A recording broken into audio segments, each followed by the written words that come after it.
Você comentou aqui sobre piloto automático. Como que a pessoa que está em casa pode sair desse piloto automático, sair dessa bolha que ela está vivendo? Porque se ela só vive aquela rotina, a vida dela é aquela rotina. Sim. Então, todo o contexto passa a ser a realidade a partir da rotina dela. Como que ela pode daí se despertar?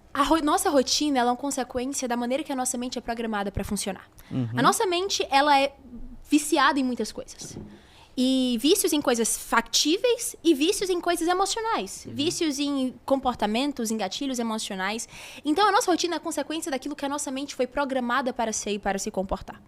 Quando eu falo sobre sair do piloto automático, eu estou falando de assumir o controle da sua mente e parar de agir de modo reativo e começar a agir de modo proativo. E, Júlia, como que na prática eu paro de agir no piloto automático e ser controlada pela minha mente e fazer coisas que eu sei que eu não deveria fazer, mas eu não consigo? Como assim? Você sabe que não deveria mexer o celular ou acordar, mas você não consegue. Quando você se vê, você já tá mexendo. Você sabe que você deveria ir pra academia, mas, mais uma vez, você deixou o dia levar e você não foi. Você sabe que você deveria estar lendo livro, fazendo devocional, mas você não tá, porque muitas vezes nós estamos sendo levados pelo piloto automático.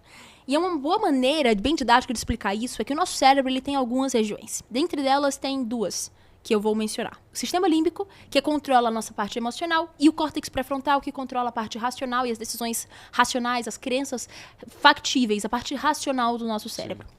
O que acontece é que, no sistema límbico, eu poderia ir muito fundo, mas não tenho tempo para isso, mas, basicamente, o sistema límbico, ele toma decisões emocionais naquilo que nós queremos fazer, sentimos vontade de fazer e não sentimos vontade de fazer. E o nosso córtex pré-frontal já é a parte mais racional. O que acontece? O que nós precisamos fazer é trazer a consciência da nossa narrativa para a racionalidade antes de levá-la para a prática. Por exemplo, você talvez está há 40 anos, a pessoa que está assistindo aqui há 40 anos, acreditando que ela é vítima dos pais dela. Só que ela nunca trouxe esse pensamento para a racionalidade, para entender, epa, peraí. Talvez os meus pais, eles são apenas vítimas dos meus avós. E os meus avós, vítimas dos meus bisavós. E hoje, eles fazem comigo o melhor que eles podem nas consequências que eles tinham.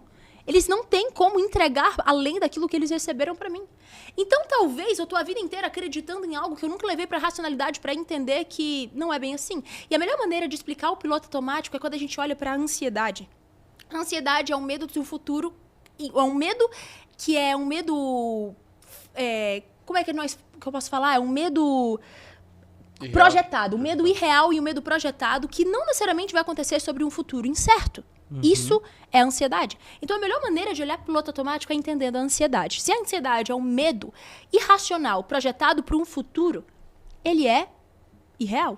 Ele não pode acontecer, pode, mas não necessariamente vai acontecer. Só que a nossa mente, a ansiedade faz com que a gente se paralise pensando nesse medo. E por que a ansiedade ela toma tanto controle na mente das pessoas? Porque ela é automática, ela não é levada para a racionalidade. Ela fica 100% no sistema límbico, na parte emocional do nosso cérebro. Quando a gente pega a ansiedade e leva ela para o racional, e a gente olha e fala assim, ok, mas eu vou entender. O que é que eu estou com medo? Dessa situação. Quais as chances dessa situação acontecer?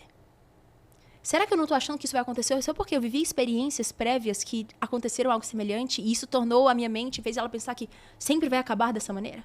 Então, quando a gente pega a melhor maneira, isso eu uso muito com os meus alunos, comigo, enfim, quando a gente pega a ansiedade, a gente leva ela para o âmbito mais racional de colocar, trazer ela, tirá-la do piloto automático da nossa mente e olhar para ela como ela de fato é, como essa projeção de fato é, eu começo a entender, falo assim, opa, então talvez não tenha tanto medo, tanto motivo assim para me desesperar. Talvez eu não preciso ficar paralisada. Talvez eu consiga olhar para ela de uma outra forma. Porque eu tirei essa narrativa do piloto automático. Então, o piloto automático, ele é muito mais do que o comportamento. Na verdade, o comportamento é uma consequência. Ele é 100% baseado em algo emocional. E quando nós aprendemos a tirar as narrativas que nos deixam paralisados ou nos fazem ter maus resultados e comportamentos desse piloto automático e levar para a racionalidade e entender isso, a gente fala assim, opa, talvez eu estou criando uma tempestade em um copo d'água, ou talvez exista uma solução para isso. Ou talvez, por exemplo, com problemas. Quantos problemas a gente se desespera sem trazer para a racionalidade e falar, ok, esse é o problema, como que eu posso solucionar isso? Entende? Então, isso é um treino. A nossa mente, ela é feita, o ser humano é feito emocional. Nós não somos seres racionais, nós somos seres completamente emocionais. Então, se nós não formos intencionais em tirar esse parte e trazer essa parte emocional para a racionalidade, essas narrativas emocionais, a gente vai ser refém realmente dos nossos sentimentos, das nossas emoções e ninguém quer ser refém dos sentimentos e das emoções, porque é algo muito mais difícil de controlar e de gerenciar, mas é possível.